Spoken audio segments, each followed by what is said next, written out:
Hi everyone. तो आज हमारे साथ है हर्षित कंसल। ये आईआईटी दिल्ली के रैंक ओपनर हैं, यानी कंप्यूटर साइंस में जिस बंदे ने आईआईटी दिल्ली में सबसे लोएस्ट रैंक से एडमिशन लिया था वो हैं। और इनकी जेई एडवांस में ऑल इंडिया रैंक 16 थी और जेई मेंस में ऑल इंडिया रैंक 242 थी इन 2023। सो आज ये हम लोगों को कुछ टिप्स देंगे और हम लोगों को अपनी जर्नी के थ्रू मोटिवेट करेंगे और गाइडेंस देंगे कि कैसे हम भी इनकी तरह एक एक्स्ट्रा ऑर्डिनरी रिजल्ट अचीव कर सकते हैं। So with that let's ask him himself कि हर्षित तुम कैसे हो। सबसे पहले तो ये बताओ। अच्छा हूँ मैं। अच्छा, तुमको आईआईटी आके कैसा लग रहा है? अच्छा ही लग रहा है। अच्छा। तो तुम थोड़ा सा शेयर करना चाहोगे कि मतलब तुम्हारा फैमिली बैकग्राउंड वगैरह कैसा है? तो तुम कहाँ से हो? हाँ, तो मैं नोएडा से हूँ। तो नोएडा में मतलब मेरे पापा बिजनेस करते हैं और मॉम तो हाउसवाइफ ही हैं। ओके। मतलब ओरिजिनली तो मेरठ के आगे मतलब एक जगह है मंडावली करके, वहाँ से हूँ। बट लाइक बचपन से मैं तो नोएडा में रह रहा हूँ। अच्छा। ओके। नाइस। और तुमने ये आईआईटी के प्रिपरेशन कब से शुरू की थी? 11th क्लास में। 11th क्लास में। तो कोई कोचिंग वगैरह तुम फिर जी नोएडा से। अच्छा। इसके साथ साथ तुम क्या कोई ऑनलाइन कोर्सेज कोई ऑनलाइन कोर्स वगैरह भी तुमने एनरोल किया था फिर जी नोएडा के साथ साथ? नहीं, ऑनलाइन कोर्सेज तो उतने एनरोल नहीं किए थे। बस एंड में 1 मंथ में एलएन की टेस्ट सीरीज एनरोल की थी। उसके अलावा तो जस्ट फिर जी रहा। अच्छा फिर जी में तुमने पूरा प्रोसेस वगैरह फॉलो किया। वेरी गुड यार, वेरी गुड। तो तुमने 11th में जैसे तुमने स्टार्ट वगैरह किया तो तुम मतलब एक ओवरऑल सिंसियर स्टूडेंट थे या फिर मतलब तुमने थोड़ा सा मतलब ढील दी थी प्रिपरेशन को बाद में? ओवरऑल मतलब सिंसियर ही था इट्स, बट 11th की स्टार्टिंग में शायद मतलब उतना अच्छा नहीं करता था। But like in general sincere था most of the time the preparation में। अच्छा। तुम थोड़ा सा ये शेयर करो कि हमारे जैसे कई व्यूअर्स होते हैं वो जब भी आईआईटी की प्रिपरेशन करते हैं उनको पढ़ने वगैरह का मन होता है, वो भी सिंसियर होते हैं, बट वो कई बार डिस्ट्रैक्टेड हो जाते हैं। उनको वीडियो गेम्स खेलने लग जाते हैं, मूवीज देखने लग जाते हैं, ये यूट्यूब वगैरह पे कुछ देखने लग जाते हैं, स्ट्रैटेजी मोटिवेशनल वीडियोस जैसे। तो उसमें वैसे पूरी साइकिल में तुम भी फंसे थे? कोई एक्सपीरियंस है तुम्हारा? मतलब इतना ज्यादा तो नहीं, मतलब थ्रू आउट द प्रिपरेशन में लाइक यूट्यूब पे देख ही लेता था। Like Okay. इतना नहीं, मतलब बहुत ज्यादा लंबे उसमें नहीं पढ़ता था। लाइक थोड़ा पढ़ के मतलब चेस खेल लेता था या फिर कुछ, बट ऐसे लाइक बहुत ज्यादा एडिक्टेड नहीं था कि यूट्यूब ही देख रहा हूँ पूरे दिन ऐसे कुछ। अच्छा। तो मतलब थोड़ा चेस वगैरह देख ले, चेस खेल लेता था। अगर थोड़ा भी डिस्ट्रैक्टेड फील वगैरह कर रहा हो। मतलब बीच में खेल लेता था ऐसे। कितना ऑफन होता होगा, मतलब पर वीक कितना आवर्स रफली हो जाता होगा चेस खेलने में? आवर्स मतलब यूट्यूब और चेस वगैरह पर वीक आवर्स में अगर देखें तो लाइक एंटरटेनमेंट के लिए बेसिकली कितने आवर्स होंगे? I'd say like 20-30 घंटे। ओके। और पर डे मतलब like on the contrast per day कितनी आवर्स तुम पढ़ाई करते थे? like 8 to 10 hours। 8 to 10 hours. अच्छा, 8 to 10 क्लास आवर्स कंसंट्रेशन के साथ। अच्छा, क्लास। हाँ। और क्लास जिस दिन होती थी तो उस दिन घर आके सेल्फ स्टडी वगैरह कितनी देर करते तो थे? जैसे स्कूल है जिस दिन, हम्म। तो फिर उस दिन तो लाइक 5-6 घंटे 4-5 घंटे। Okay. और कोचिंग की जैसे मेरा वीकडे का प्रोग्राम था तो वीकेंड मतलब वीकेंड प्रोग्राम था, तो तब वीकेंड्स पे क्लासेस होती थी। ओके। क्लासेस के बाद भी इतना ही मान लो आप 5-6 घंटे। ओह अच्छा। तो तुमने मतलब स्कूल भी किया, तुमने कोचिंग भी किया और उसके बाद तुम इतना एक्स्ट्राऑर्डिनरी रिजल्ट लेके आए हो। अरे वाह। तो मतलब ये आप समझो कि कई बच्चे ऐसे बहाने वगैरह बनाते हैं कि हम तो स्कूल जाते हैं, हमें टाइम नहीं मिल पाता है आईआईटी जेईई की प्रिपरेशन के लिए। तो यहाँ पे ऑल इंडिया रैंक 16 पढ़ा है, one of the brightest minds in India. और ये जो है स्कूल के साथ साथ इसने मैनेज किया है आईआईटी दिल्ली में रैंक ओपनर बनने का। तो इससे तो बहुत मोटिवेशन मिलती है। बहुत अच्छा है यार, बहुत अच्छा। तो चलो, हमारा जो जिस तरह से पॉडकास्ट होता है बेसिकली हम क्या करते हैं अर्चित कि हम ना थोड़ा टॉपिक वाइज थोड़ा जानने की कोशिश करते हैं कि तुमने एग्जैक्टली क्या रिसोर्सेज वगैरह फॉलो किए और किस तरह से स्ट्रैटेजी फॉलो की, जिससे हमारे यूजर मतलब हमारे जो व्यूअर्स हैं उनको मतलब एक समझ में आए कि एक्चुअली मतलब क्या करना है रेदर देन मतलब तुम्हारा बैकग्राउंड वगैरह। तो थोड़ा सा तुम बताना चाहोगे कि मतलब तुमने जैसे क्या रिसोर्सेज वगैरह फॉलो किए थे? फिजिक्स वगैरह से जैसे स्टार्ट करते हैं, चलो मैकेनिक्स जैसे तुम्हारा हुआ होगा कोचिंग में। मतलब इन जनरल फिजिक्स में मतलब पहले कोचिंग में पढ़ाया तो उसको मतलब एक बार खुद पढ़ लिया, फिर कोचिंग के मॉड्यूल के प्रॉब्लम सॉल्व किए। अच्छा, ओके। फिर उसके बाद जैसे और प्रॉब्लम सॉल्व जैसे मॉड्यूल तुम्हारा है उसके प्रॉब्लम सॉल्व करने का तुम्हारा क्या अप्रोच रहता था? लेकिन जैसे तुमने जस्ट 11 स्टार्ट किया है तो मतलब जैसे प्रॉब्लम नहीं सॉल्व हुआ या फिर किस तरह से मतलब तो मतलब इमीडिएटली सॉल्यूशन देख लोगे या मतलब उसे सॉल्व करते जाओगे, क्या करते थे? लाइक खुद सोचता था। हाँ। फिर लाइक डिपेंड करता था, मतलब मैंने वैसे किया तो मतलब सोल्यूशन में देख लेता काफी ऑफन। ओके। या फिर कभी कभी लाइक अगर सोल्यूशन समझ नहीं आएगा तो टीचर से डाउट पूछ सकता हूँ, वरना मैं सोल्यूशन देख लूंगा। अच्छा, ओके, कुछ दिन में सोल्यूशन दे, मतलब वो अच्छा होता है। अच्छा, मैं एक क्वेश्चन पूछता हूँ यार, ये ना क्वेश्चन से रिलेटेड ही क्वेश्चन है बेसिकली। लोग हमेशा इस बात से कंसर्न रहते हैं कि हमें क्वालिटी ऑफ प्रॉब्लम्स पे जाना चाहिए हमारी प्रिपरेशन के स्टार्ट में या फिर एंड में भी, दोनों फेज के लिए बताना अलग से, या क्वालिटी पे जाना चाहिए, क्वांटिटी ऑफ क्वेश्चंस पे जाना चाहिए, तो तुम क्या सजेस्ट करोगे? आई से कि क्वालिटी ही ज़्यादा इंपॉर्टेंट है। मतलब क्वांटिटी अगर बहुत ज़्यादा इजी सवाल कर भी रहे हो तो फायदा ही क्या होगा। मतलब आप ये कह सकते हो कि स्पीड इंप्रूव करने के लिए वो बेनिफिशियल हो सकता है थोड़े बहुत, बट क्वालिटी ज़्यादा इंपॉर्टेंट है क्वांटिटी से तो। अच्छा, तो ये तुम ऐसा मानते हो, चलो बहुत अच्छी बात है। तो अगर तुम क्वालिटी की बात कर ही रहे हो तो कोई ऐसे रिसोर्सेज जो तुमने फॉलो किए जिसमें अच्छे हाई क्वालिटी प्रॉब्लम्स वगैरह हो, कोई ऐसा रिसोर्स तुम सजेस्ट कर सकते हो? फिजिक्स में मतलब आर्काइव तो आप करोगे पहले, उसमें आर्काइव मतलब होता है प्रीवियस ईयर क्वेश्चंस, है ना? उसके अलावा लाइक एरोडोव कर सकता है। एरोडोव तुमने किया था? मैंने मतलब इतनी ज्यादा नहीं की थी बट थोड़ी बहुत की थी, मतलब लाइक ओके, मतलब की थी। मैकेनिक्स का पूरा किया होगा? हाँ, मैकेनिक्स के काफी प्रॉब्लम्स किए थे, बाकी टॉपिक्स की उतनी ज्यादा नहीं की थी बट। और कौन कौन किए थे बता सकते हो थोड़ा? हाँ, और HC वर्मा की थी मैंने सबकी। ओके, उसके अलावा एक शशि भूषण तिवारी SBT, हाँ उसकी मैंने थोड़े बहुत क्वेश्चंस किए थे, मतलब SBT, हाँ okay. एंड में की थी मैंने प्रिपरेशन, मतलब साथ में नहीं की थी। ओके उसके अलावा लाइक फिट जी के लाइक वो चीजें होती हैं, लाइक ग्रैंड मास्टर पैकेज होता GMPs, है और रिव्यू प्रॉब्लम होते हैं, वो RTC, सभी किया था। हाँ, और लाइक AITS होते रहते हैं और लाइक अदर टेस्ट सीरीज, मतलब Okay. एंड में तो इस पे ज्यादा फोकस किया था। प्रिपरेशन के दौरान तो मतलब एक दो स्टैंडर्ड बुक्स और मॉड्यूल्स और आर्काइव ये सब करने में टाइम निकल जाता था, क्योंकि मतलब अच्छा, आगे आगे ये सब जो बुक्स वगैरह का नाम तुमने लिए प्रिपरेशन के बाद किया था? एक बार तुम्हारे मतलब ज्यादा चीजें बाद में की थी बट साथ में HC वर्मा की थी और लाइक फिट जी की मॉड्यूल्स और आर्काइव, और ज्यादातर चीजें मैंने एंड में की थी बट थोड़ी बहुत बुक्स हो सकता है मतलब बीच में की हूँ। अच्छा, ओके, गॉट इट। तो ये तो फिजिक्स में तुम्हारा एक जनरल स्ट्रैटेजी रहा।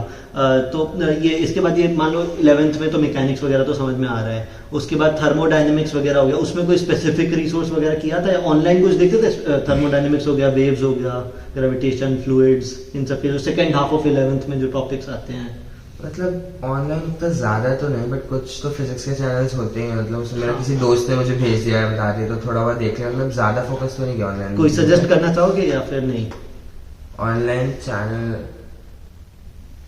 ऐसे मुझे याद तो नहीं आ रहा, शायद like Akash Gupta, physics with Akash Gupta, Akash Goyal, मुझे तो ऐसे याद नहीं, PWAG physics with Akash Goyal होगा शायद। मतलब उतना ज्यादा मैं फॉलो नहीं किया था online। तो मतलब मेरे को जितना समझ में आ रहा है तुम ऑनलाइन रिसोर्सेज पे उतना रिलाई नहीं करते थे और तुम अपने online- कोचिंग पे ही मतलब स्ट्रिक्ट कर रहा हाँ, था। जैसे कोचिंग में मेरे वर्कशॉप सेशंस होते थे हर कुछ टाइम बाद, उसमें लाइक हर 2-3 चैप्टर के मिक्स करके बहुत टफ क्वेश्चंस कराते थे वो, तो वो भी काफी बेनिफिशियल। अच्छा, रिवाइज भी हो जाता था। वो क्या अप्रोच है बेसिकली? मतलब लाइक हर लाइक कुछ वीक बाद लाइक हर सब्जेक्ट में लाइक 2-3 टॉपिक्स के लाइक कुछ टफ क्वेश्चन होते हैं, फिर उनको खुद सॉल्व करना होता है, फिर वो डिस्कस करते हैं, तो लाइक इसके थ्रू रिवीजन भी कर लेता था मैं, और फिर लाइक प्रॉब्लम से थ्रू। ये तो बहुत अच्छा तरीका है।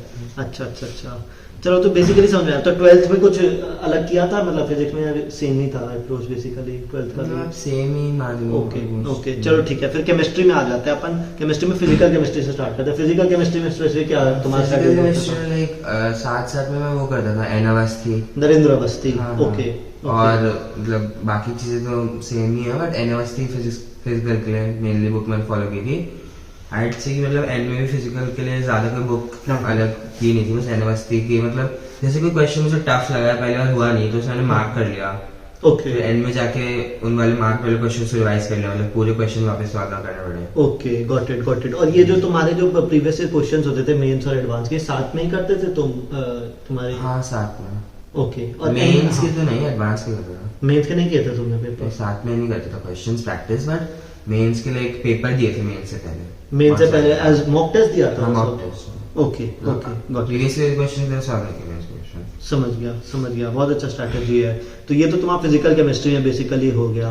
उसके बाद ऑर्गेनिक में लोगों को बहुत दिक्कत होती है। उनको लगता है कि मतलब organic according to me is a single chapter, right?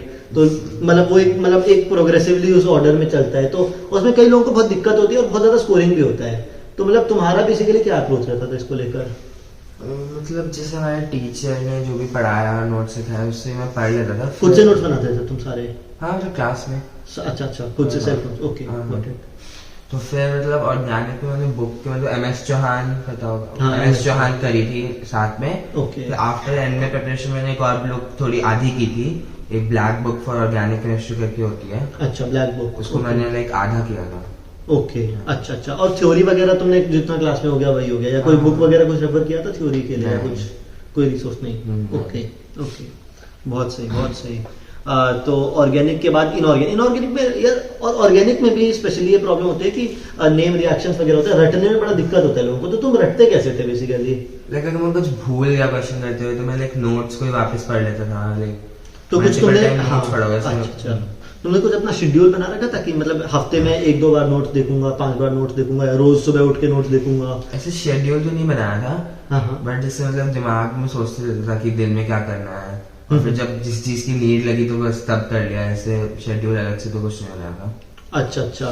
तो कितना कितना ऑफन कर लेते होगे जो मतलब पढ़ा हुआ चैप्टर है, जब तुम्हारा प्रिपरेशन चल रहा है उस दौरान कितना ऑफन तुम रिवीजन वापस जाके रेफर करते थे? पिछले चैप्टर्स का, हाँ प्रीवियस चैप्टर्स का, केमिस्ट्री वगैरह में स्पेशली की मतलब जो मैंने आपको रेफर बताया जैसे वर्कशॉप होता था, हाँ, हाँ। तो जब वो होता था उसके लिए मैं बस एक बार टॉपिक्स रिवाइज कर लेता था। अच्छा ओके, तो Previous ये तुमको बड़ा जो benefit topics मिला। आ रहे हैं, हाँ। Okay okay, got it got like revise हो जाता था प्रीवियस टॉपिक्स। समझ गया समझ गया। अच्छा यहाँ पे केमिस्ट्री में यूजुअली लोग मेंस के लिए भी कहते हैं और एडवांस के लिए भी कहते हैं, ऑर्गेनिक में भी एंड इनऑर्गेनिक में भी, कि एनसीईआरटी बहुत मेजर रोल प्ले करता है। तुम्हारा इसमें क्या टेक है? मैंने इनऑर्गेनिकली एनसीईआरटी तो बहुत ज्यादा काफी पढ़ी थी, अच्छा लाइक 3-4 बार इनऑर्गेनिक एनसीईआरटी तो पढ़ी होगी, लाइक मेन से पहले, क्योंकि एनसीईआरटी काफी इंपॉर्टेंट है। उसके शॉर्ट नोट्स भी बनाए थे कुछ NCERT? शॉर्ट नोट्स बस पढ़ा था कुछ? हाँ, और ऑर्गेनिक के लिए नहीं पढ़ी मैंने एनसीईआरटी, ऑर्गेनिक के लिए बस मैम के नोट्स जो मैंने बनाए हाँ तो जो उनसे ही टीचर। पढ़ता था। ओके ओके, समझ गया समझ गया। और इनऑर्गेनिक में और कोई रिसोर्सेज रेफर किया था थ्योरी के लिए या क्वेश्चंस के लिए?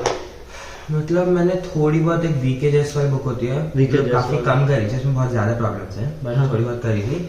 उसके बाद एंड में मैंने एक बार ओपी टेंडन ली थी, बट उसमें मैंने सिर्फ एक चैप्टर थोड़ा बहुत पढ़ा होगा। ओके, फिर मैंने थ्योरी के लिए बुक? हाँ, हाँ। ओके और फिर मैंने जेडीली का एक चैप्टर कोई पढ़ा, कोऑर्डिनेशन पढ़ा था सिर्फ। अच्छा मतलब जी, पढ़ सकते हैं मतलब, बट वो जेई के सिलेबस के बाहर भी हो जाता है, तो मैंने सिर्फ एक ही चैप्टर पढ़ा था। अच्छा अच्छा अच्छा, थ्योरी के उतना ज्यादा कुछ तो रेफर नहीं किया। Okay okay. तो जनरली इनऑर्गेनिक वगैरह के लिए कई मतलब यूट्यूब पे लेक्चरर्स वगैरह होते हैं, हाँ। तो उनको रेफर करना चाहिए क्या? जैसे मेरे दोस्त काफी करते थे, मोहित त्यागी करके चैनल मोहित है, त्यागी। उस पे AL के सर। हाँ AL के सर के फिजिकल या इनऑर्गेनिक, हाँ हाँ, वो काफी inorganic। वो करते थे। मैं उतना ध्यान नहीं देता उन चीजों पे, मतलब किसी टॉपिक के कभी थोड़े बहुत कभी देखता हूँ। हाँ कुछ समझ में नहीं हाँ आया। थोड़ा बहुत अगर तो अच्छा, इनऑर्गेनिक में लोगों का ना मेरे को लगता है कि ऐसा कंसेप्शन होता है कि तुम जो हो इनऑर्गेनिक की चीजें बस रट लो एज इट इज। तो तुम समझते थे कि रटते थे, या समझ के रटते थे? लाइक दोनों, मतलब दोनों थोड़ा थोड़ा तो करना ही होता है कि मतलब Okay। समझने की चीजें होती है, कुछ थोड़ा बहुत रटना भी पड़ता है। अच्छा ओके ओके ओके। तो मोर और लेस चलो केमिस्ट्री लगता है कि कंप्लीट हो गया, समझ में आ गया तुम्हारा क्या स्ट्रैटेजी था। थोड़ा मैथ्स में बताओ। मैथ्स यूजुअली लोगों को बहुत डिफिकल्ट लगता है, मेंस लेवल का भी एडवांस लेवल का भी। तो मैथ्स में थिंकिंग कैसे डेवलप की उसके लिए? तो चल पहले तुम अपना ये बताओ कि तुमने कैसे मतलब मैथ्स का स्टार्ट किया था, टॉपिक वाइज थोड़ा बताओ। मतलब जैसे सबसे स्टार्ट हुआ कोऑर्डिनेट ज्योमेट्री वगैरह से, तो उसमें क्या स्ट्रैटेजी थी, किस तरह से तुम्हारा था? ये मतलब एक सर ने फॉर्मूला वगैरह बता दिए तो वो सब पढ़ लिए, फिर लाइक पैकेज है वो सॉल्व किया। फिर मैथ्स में एक मतलब ब्लैक बुक आती है विकास गुप्ता, हाँ उसको सॉल्व कर लेता था साथ में। फिर एंड में मैंने एक बुक की थी 1000 प्रॉब्लम्स जीआरबी ऑब्लिगेशन की। हाँ 1000 प्रॉब्लम्स करके बुक होती है, उसको मैंने लाइक 600-700 क्वेश्चंस किए थे। ओके, तो लाइक वो सर ने वो क्या मिक्स्ड क्वेश्चंस होते हैं उसमें? हाँ मिक्स क्वेश्चंस होते हैं, लाइक अच्छे क्वेश्चन होते हैं, तो वो काफी ओके। हाँ बस प्रैक्टिस कर सकते हैं मैथ्स में तो काफी, बस प्रैक्टिस करना ही की है और कुछ नहीं। फॉर्मूले वगैरह मतलब पता हो तो फिर प्रैक्टिस ही ज्यादा इंपॉर्टेंट है, कि नए टाइप के क्वेश्चंस देख रहे हो और फिर बट तुम्हें कई बार ऐसा नहीं लगता कि कई बच्चे ऐसे होते हैं, वो ऐसा फील करते हैं कि वो प्रैक्टिस किए जा रहे हैं तब भी वो रिजल्ट्स में कन्वर्ट नहीं हो रहा है, इतना ज्यादा एक्सटेंसिवली प्रैक्टिस कर रहे हैं तब भी। तो वैसा कुछ तुमने फेस किया था, फील किया था कि मैंने बहुत प्रैक्टिस की तब भी मेरे मतलब जो मॉक टेस्ट में स्कोर वगैरह आ रहे हैं उसमें कुछ खास अंतर आया नहीं? ऐसा तो मैंने ज्यादा फील नहीं किया, बट लाइक अगर ऐसा हो रहा है तो ऐसा हो सकता है कि कॉन्सेप्चुअल क्लैरिटी ज्यादा ना हो, मतलब फॉर्मली अच्छे से ना आ लो, प्रैक्टिस करते हो। ओके, तो उसके लिए क्या और तो- सजेस्ट करोगे? कोई बुक वगैरह, कोई थ्योरी वगैरह के लिए? थ्योरी के लिए तो मैथ्स में कोई बुक नहीं, बस प्रैक्टिस में सीधा चले जाओ, हाँ क्वेश्चंस करो। थ्योरी जो टीचर ने अच्छा पढ़ाया। अच्छा, मैथ्स में मेरे को ऐसा लगता है कि मैथ्स में जैसे तुम जैसे स्टार्ट कर रहे हो या चलो बीच में भी कभी हो, तो रिवीजन के लिए तुम कभी भी थ्योरी से या फॉर्मूला से रिवीजन मत करो, थोड़ा बहुत देख लिया चलो एक पेज में, हाँ, वो- तुम क्वेश्चंस के थ्रू, इजी क्वेश्चंस के थ्रू थोड़ा रिवाइज कर लो और उसके बाद डिफिकल्ट क्वेश्चंस पे चले जाओ। ये कर सकते हैं। अच्छा अच्छा, तो इस तरह से समझ में आता है। अच्छा, इसमें कोऑर्डिनेट ज्योमेट्री वगैरह का तो समझ में आया, फिर कैलकुलस आ गया। कैलकुलस में कोई स्पेसिफिक अप्रोच था, सेम फॉलो किया था, कोई बुक वगैरह थी कुछ ना कुछ? सेम ही सब में, कोई स्पेसिफिक बुक नहीं थी? और स्पेसिफिक बुक तो नहीं। अलजेब्रा के लिए ब्लैक बुक, सब में ब्लैक बुक ही किया हाँ था? सब वगैरह। चलो ठीक है, तो मैथ्स भी समझ में आ गया तुम्हारा, मोर और लेस स्ट्रैटेजी। अच्छा, इसके बाद हम लोग अब चलते हैं कि जब तुम्हारा चलो प्रिपरेशन वगैरह हो गई, अब तुम्हारा जो है ना 1-1.5 महीना बच गया है तुम्हारे जेईई मेंस अटेम्प्ट 1 से। अब उस समय से हम सारी डिस्कशन करेंगे तुम्हारे जेईई एडवांस तक, ठीक है? तो अब तुम्हारा क्या मतलब बेसिकली मेंटालिटी वगैरह था कि 1.5 महीना बचा है जेईई मेंस का, अब तुम क्या करोगे? तो मतलब मेजरली तो एक बार सिलेबस रिवाइज करना चाहिए। कैसे रिवीजन करते हैं थोड़ा बताओ? बस नोट्स ही पढ़ लेता था मैं। अच्छा, बस उसके अलावा notes। मेंस के काफी मॉक टेस्ट देता रहता था, लाइक अच्छा तुम्हारे, हाँ सॉरी टू इंटरप्ट, तुम्हारे जो नोट्स वगैरह होते थे उसमें क्या क्वेश्चंस भी होते थे, बस थ्योरी होती थी? मैथ्स में तो क्वेश्चंस होते थे ओके, और फिजिक्स में भी होते थे, हाँ केमिस्ट्री में नहीं होते थे, उसमें बस थ्योरी। उसमें थ्योरी, ओके गॉट इट। हाँ अब बताओ। हाँ तो मैं कह रहा था कि जैसे मॉक टेस्ट काफी इंपॉर्टेंट होते हैं। मैं लाइक प्रीवियस ईयर के मतलब एक दिन में कभी कभी तो 3-4 पेपर भी देता था। एक दिन में 3-4 पेपर 3-3 घंटे के? हाँ कभी कभी। भाई तुम हाथ मिलाओ यार मेरे से, भाई इतनी डेडिकेशन, बहुत सही। बट लाइक प्रैक्टिस मतलब प्रीवियस ईयर के पेपर बहुत सारे दिए होंगे मैंने मेंस के। अच्छा, एज अ मॉक टेस्ट? हाँ लाइक Okay. प्रैक्टिस के लिए ऐसे ही समझ गया। रिवाइज भी हो जाए, प्रैक्टिस हो जाए। एक दिन में 3-4 दे दिया, मतलब 1.5 महीने पहले ये सब शुरू हाँ, किया था? मतलब कब से शुरू किया था? मतलब ऐसे एग्जैक्ट तो नहीं यार, बट हाँ। काफी सारे प्रीवियस ईयर पेपर दे देते हैं, मतलब ऐसे प्रैक्टिस भी हो जाती है और थोड़ा रिवाइज भी हो जाता है, उसको देते रहते हैं। उसके अलावा इनऑर्गेनिक की एनसीईआरटी मैंने काफी बार पढ़ी थी मेंस से पहले। ओके ओके और थोड़े मेन स्पेसिफिक टॉपिक्स फिजिक्स में जैसे एनसीईआरटी में होते हैं, ओके। और मैथ्स में तो बस सॉल्विंग होती है, लेंथी क्वेश्चंस होते हैं, बट ऐसे मेन स्पेसिफिक टॉपिक्स तो शायद सिर्फ स्टैटिस्टिक्स या कुछ होता है, बट अब तो वो भी मैथमेटिकल रीजनिंग वगैरह ये सब। हाँ ओके, तो बेसिकली ये था। अच्छा, मॉक टेस्ट वगैरह की तुमने बात की, थोड़ा मॉक टेस्ट के बारे में बताओ। तुम 11 से मॉक टेस्ट देते थे, कब शुरू किया? जैसे मेंस में तो मॉक टेस्ट देने की लाइक कोई नीड नहीं है, मतलब लाइक प्रीवियस ईयर टेस्ट इतने सारे होते हैं, हाँ, लाइक ठीक है। प्रीवियस ईयर टेस्ट ही दे दो, मॉक Right. टेस्ट क्यों देना है? राइट। हाँ। तो कोचिंग के मॉक टेस्ट देते थे मेंस जैसे वगैरह कोचिंग में के? हमारे मॉक टेस्ट तो नहीं होते थे, मतलब जैसे प्रिपरेशन के दौरान सब एक 5 फेजेस में होता था, हाँ। तो फेज टेस्ट होते थे उनके और Okay. मिड फेज टेस्ट होते थे, तो वो तो दे देता था। उसके अलावा तो कुछ ऐसे मॉक फेस टेस्ट वगैरह देते थे? उसके अलावा कोई मॉक टेस्ट तो नहीं होता। सीएम टेस्ट, कैम बैचेस के टेस्ट होते थे ना? फिर जी, फेज टेस्ट होता था। ओके, समझ गया। तो तुमने मॉक टेस्ट, तो ये जो है तुम्हारे 1.5 महीने पहले तुमने प्रीवियस ईयर को एज अ मॉक टेस्ट दे दिया मेंस का? प्रीवियस ईयर टेस्ट सारे अच्छा, एनालिसिस के बारे में थोड़ा बताओगे मेरे को कि एनालिसिस कैसे करते थे? टेस्ट वगैरह, टेस्ट तुमने दे दिया, 3 टेस्ट तुमने दे दिए एक दिन के अंदर, अब एनालिसिस का कब टाइम निकलेगा, कैसे करोगे? मतलब एनालिसिस थोड़े टाइम बाद, किसी दिन रात को या फिर कभी और देख लो, मतलब हाँ। और उसमें मतलब देखता था कि क्या गलत है, कि कैलकुलेशन मिस्टेक हुई या फिर ये टॉपिक मुझे याद नहीं था, तो फिर उस टॉपिक को रिवाइज कर लूंगा मैं, अगर इस टॉपिक का ऐसी गलती हुई है। हाँ, कुछ थोड़ा डिटेल में बताओ कि मतलब कुछ तुमने बना रखा था कुछ ऐसा पीडीएफ वगैरह जिसमें मतलब टिक वगैरह करते थे या कुछ? ये ऐसे तो नहीं किया मैंने, अच्छा। बट ऐसे दिमाग में नोट कर लेता था कि जैसे इसमें केमिस्ट्री में इस टॉपिक में ये गलती है, मतलब ये चीज मुझे पता नहीं थी, मतलब मुझे तो नया पता चलता था। हाँ। या फिर उस टॉपिक को रिवाइज कर लूंगा तो ये क्वेश्चन हो जाना चाहिए। तो ये सब नोट्स में ऐड करते थे, कुछ नया मिला तो, या फिर मतलब अपने दिमाग में ही रखते थे वो सब चीजें? नया मेरा तो कभी कभी नोट्स में ऐड कर देता था। ओके, एक हाँ। समझ सकता हूँ। तो ये तो तुम्हारा मॉक टेस्ट का बेसिकली रिवीजन स्ट्रैटेजी रहा। तो इसके बाद तुम्हारा जेईई मेंस का जैसे एग्जामिनेशन हुआ, अब तुम्हारा जैसा कैलिबर है, एकदम ऑल इंडिया रैंक 16 आई है, तो तुम्हारा मेंस वगैरह कैसा एग्जाम गया था, क्या फील कर रहे थे उसके बाद कि मेंस अटेम्प्ट 2 दूं या जेईई एडवांस पे अब सीधा फोकस है? मतलब मेंस के बाद तो जेईई एडवांस पे फोकस किया था मैंने। अच्छा, अटेम्प्ट 2 के लिए आई थिंक पढ़ा भी नहीं था, लाइक एक दिन 2 दिन पढ़ा होगा ऐसे ही बस। अटेम्प्ट 2 के लिए नहीं पढ़ा था, बट एक दिन पढ़ के दे दिया था, बट मेंस के बाद पता था कि अब मेरे को एडवांस पे हाँ, फोकस advance करना पे है। focus। ठीक है, तुम सेटिस्फाइड थे अपने मेंस के रिजल्ट से? तो मेंस का भी फोकस ही नहीं था, मेरे को ऐसा लग रहा है। हाँ मतलब ज्यादा फोकस एडवांस में था। Okay, got it. तो अब तुम थोड़ा सा मेरे को बताओ कि मेंस तुम्हारा हो गया, एग्जाम मेंस का तुमने प्रिपरेशन कर लिया, अब लास्ट के जो 2-3 महीने हैं इसमें हम लोगों को exam temperament JEE advance level का कैसे बनाना है, किस लेवल तक, मतलब वो 6 घंटे के पेपर देना फुल कंसंट्रेशन फोकस के साथ, और ये सारी चीजें तुमने थोड़ा बताओगे कि कैसे किया जैसे तुमने? हमारे सेंटर पे काफी सारे टेस्ट होते रहते थे एडवांस के, ओके तो उनसे काफी टेम्परामेंट आ सकते हैं, और AITS होते हैं All तो India वो भी testing। काफी सारे होते हैं, तो लाइक बार बार दे दे के फिर आदत हो जाती है मतलब पेपर देने की। अच्छा, तुम कौन कौन से मतलब मॉक टेस्ट वगैरह जो देते थे, तो तुम कौन कौन से कोई सजेस्ट करना चाहोगे, रिकमेंड करना चाहोगे व्यूअर्स को? मतलब फिटजी का AITS रहता था। हाँ, और कौन कौन से देते थे? एक एलन का तुमने लीडर हाँ, लिया। एलन का मैंने टेस्ट सीरीज ली थी एंड में। कौन सा लीडर? उसे नाम तो नहीं याद, बट जो भी टेस्ट सीरीज थी एलन के इस टाइम पे, ओके। तो मतलब उसके ज्यादातर तो पेपर्स थोड़े इजी होते थे, बट कुछ बीच में टफ, मतलब वो भी सही थे। ओके। और उसके अलावा लाइक हमारे सेंटर पे टेस्ट होते थे तो वो दे देता था। अच्छा, तुम मेरे को बताओ कि एक्चुअल जो तुम्हारा जेई एडवांस का पेपर था और ये सब जो मॉक टेस्ट थे, इन सब में मतलब पेपर में कुछ डिफरेंसेस थी, एग्जाम का टफनेस सेम था या क्या था, किस तरह से कुछ, मतलब क्या तुमको लगता है? जैसे इस बार जैसे 2023 का जेई एडवांस था, उसकी लाइक फिजिक्स बहुत आसान थी, हाँ। और लाइक केमिस्ट्री भी काफी आसान थी, और मैथ्स थोड़ी कैलकुलेटिव और टफ थी। तो लाइक जैसे सबसे ज्यादा किस पेपर से मैच करेगा वो? तुमने जो मॉक टेस्ट वगैरह दिए थे, तो किस सीरीज से सबसे ज्यादा मैच करेगा? AITS से मैच करता है? नहीं, AITS तो जनरली एडवांस से टफ ही होता है। ओके। तो लाइक अगर वो कर लो तो एडवांस हो जाएगा, ऐसे मतलब कह सकते हैं, बट लाइक काफी एडवांस से तो टफर ही होते हैं जनरली AITS, Okay. बट कुछ पेपर इजी भी होते थे, तो लाइक AITS टफ नहीं होते। OTs जो होते ओपन टेस्ट, वो शायद हाँ, वो ज्यादा टफ होता है। हाँ, ओके। नॉर्मल जो फुल टेस्ट होते हैं वो तो इजी, मतलब जेई एडवांस लेवल के ही शायद नहीं होते हैं। हाँ, ज्यादातर एडवांस लेवल के भी होते हैं, बट काफी सारे उससे टफ भी होते हैं। Okay okay okay. अच्छा, और कहीं तुम्हें कोचिंग वगैरह मिलते थे? कुछ ऐसा भी करते थे क्या कि मतलब खुद से कई अलग अलग इंस्टीट्यूट्स वगैरह के प्रीवियस ईयर जो पेपर्स होते हैं, मॉक पेपर्स प्रीवियस ईयर, उसका PDFs वगैरह सॉल्व कर दिया, प्रिंट आउट निकाल के, ऐसा कुछ नहीं? या CBT वगैरह ही? नहीं, मतलब मैं कभी कभी AITS के प्रीवियस ईयर के क्वेश्चंस कर लेता था। हाँ, अच्छा।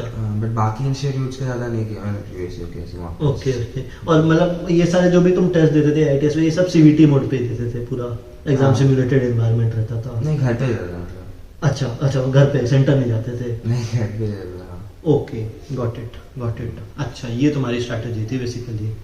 ठीक है, समझ में आ मतलब गया। ऑनलाइन ऐसे CBT जेई एडवांस तक तो मैंने लाइक एक भी नहीं दिया होगा, फिर एक दो दिए होंगे, ज्यादा मैं घर पे ही रहता था। ओके। और जो सेंटर पे होते थे वो पेन पेपर पे होता था। अच्छा CBT अच्छा तो नहीं होता था। अच्छा अच्छा, CBT नहीं होता था, समझ गया। अच्छा, तो हर्षित ये बताओ कि कई हमारे व्यूअर्स होते हैं जो बहुत डिमोटिवेशन फेस करते हैं कि मतलब उनका मान लो सिलेबस या तो इनकम्प्लीट रह गया, या तो अच्छे से प्रिपरेशन नहीं जा रही, या तो मतलब वो जेलसी फेस करते हैं कि कोई टॉपर्स वगैरह को देख के मार्क्स में उनके मार्क्स कम आ रहे हैं उनके मॉक टेस्ट वगैरह में। ऐसा कुछ तुमने फेस किया था? हाँ, मतलब डिमोटिवेशन तो मैंने उतना कभी फेस नहीं किया। ओके। बट लाइक जैसे नंबर मतलब कम आ रहे हैं दूसरों से, तो मतलब मैं यही सोचा था कि अगली बार मतलब बेटर ट्राई कर लूंगा, ये मतलब पढ़ के। Okay. वैसे और तो कुछ ज्यादा वो और मतलब पेरेंट्स और टीचर्स मोटिवेट करते थे, सपोर्ट हाँ, करते थे क्या? टीचर्स तो मोटिवेट और पेरेंट्स तो मोटिवेट करते रहते हैं, मतलब हाँ। अच्छा अच्छा अच्छा, ओके ओके। अच्छा, बच्चों का जिनका अभी टेस्ट मेंस का अटेम्प्ट 1 हुआ होगा जैसे, और उसमें अच्छा स्कोर नहीं आया, वो डिमोटिवेटेड फील कर रहे हैं, तो मतलब तुम मुझे कुछ बता सकते हो कि इस जेई मेन का ये जो स्कोर है, ये क्या कोरिलेटेड है तुम्हारे जेई एडवांस के स्कोर से? नहीं, जेई मेंस से एडवांस तो काफी ज्यादा डिफरेंट होते हैं, Right. मैं कहूँगा। जैसे मेंस में मैथ्स में लाइक लेंथी और कैलकुलेटिव क्वेश्चन आते हैं, बट एडवांस में ज्यादातर कॉन्सेप्ट पे क्वेश्चन आते हैं कि मतलब Right. इतनी कैलकुलेशन नहीं करनी पड़ती। और फिजिक्स केमिस्ट्री में मतलब मेंस में लाइक रटने वाली चीजें ज्यादा भी होती हैं, लेकिन एडवांस में लाइक एप्लीकेशन बेस्ड क्वेश्चन होना। ओके, तो मतलब बहुत कोरिलेशन तो नहीं है, जिनका अभी हाँ, मेंस खराब गया तो correlation उनका एडवांस अच्छा जा ही हाँ, सकता हाँ। है ना, अगर मेहनत करते रहे। अच्छा, ये मेंटालिटी का भी तो कुछ डिफरेंस होता है ना मेंस में, कि मेंस में तुम्हारा मेंटालिटी होता है कि सारे क्वेश्चंस जो है तुमको पता है टाइम देने पे हो जाएंगे, तो जल्दी जल्दी बस तुमको करते रहना है, एडवांस में सोच के तुमको करना है। तो ये थोड़ा बताओ कि मेंटालिटी ये कैसे develop होता मेंस है? में जितनी जल्दी जितने क्वेश्चन कर सकते हो वो ज्यादा इम्पोर्टेंट होता है। Okay. बट लाइक एडवांस में अगर तुम कम क्वेश्चन भी कर रहे हो, धीरे धीरे भी कर रहे हो, फिर भी अच्छी रैंक आ जाती है। अगर अच्छे से मतलब सही कर हाँ, रहे हाँ, हो, सही कम कर रहे हो, हाँ, बट अगर कम भी कर रहे हो तो भी लाइक 50% पे भी लाइक काफी अच्छी रैंक आ जाती है। अच्छा, ओके। अच्छा, एक और बात बताओ, तुम जैसे कह रहे हो कि तुम जो है डीमोटिवेशन तुमने ज्यादा फेस नहीं किया, तो तुम्हारा मतलब स्ट्रेस वगैरह, कई लोग एग्जाम पेपर में बहुत स्ट्रेस हो जाते हैं या वैसा कुछ होता है, तो तुम्हारे साथ ऐसा एग्जाम हॉल में होता था क्या कुछ भी? मतलब मैं स्ट्रेस तो ज्यादा नहीं लेता था, मतलब अच्छा।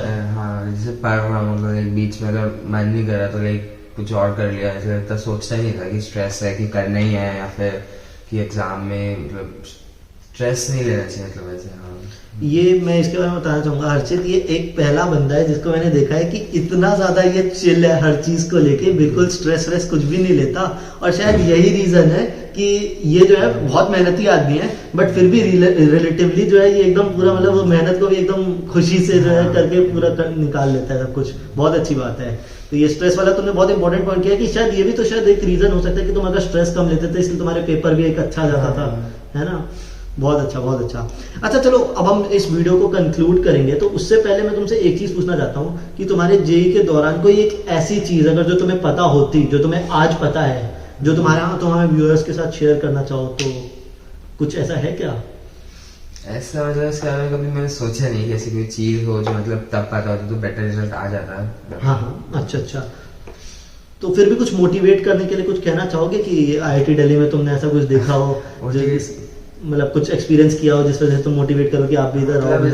IIT दिल्ली मतलब IIT इन जनरल काफी इंडिया के मतलब इंजीनियरिंग में बेस्ट कॉलेज तो है ही, तो लाइक वो तो काफी मोटिवेशन है ही। और मतलब यहाँ पे मतलब जैसे काफी नेचर मतलब पेड़ बहुत होते हैं और लाइक इधर IIT कैंपस कम है। हाँ, और कैंपस में लाइक बहुत सारी जगह है जहाँ जा सकते हो और लाइक पीयर्स कैसे हैं, दोस्त वगैरह, हाँ दोस्तों के साथ मजे कर सकते हो। हॉस्टल लाइफ बहुत बढ़िया। बहुत अच्छा, बहुत अच्छा। तो ये आप लोगों के लिए एक मोटिवेशन हो सकता है कि IIT दिल्ली का कैंपस लाइफ वगैरह एक्सप्लोर करिए, आप भी मेहनत कीजिए उसके लिए और IIT तक आइए। और आप लोगों को मैं दरखास्त करूंगा कि आप IIT आते हैं तो फिर आप हर्षित से भी मिलिए और हमसे भी मिलिए, पीयर्स वगैरह भी बहुत अच्छे हैं। So with that I conclude this video. और मुझे उम्मीद है कि आप लोगों को बहुत कुछ सीखने मिला होगा हर्षित से आपने बात करके आपको समझ में आया होगा कि ये कुछ भी जो है झूठ वूठ कुछ भी नहीं बोलते, एकदम ऑथेंटिक टू द पॉइंट बातें करते हैं। तो उम्मीद है आपका जो ये टाइम आपने यहाँ पे हमारे साथ स्पेंड किया उससे आपको बहुत कुछ सीखने को मिला होगा। With that I wish you all the best. Thank you so much. सही है, बहुत अच्छा गया भाई। आजा कुछ खाएगा?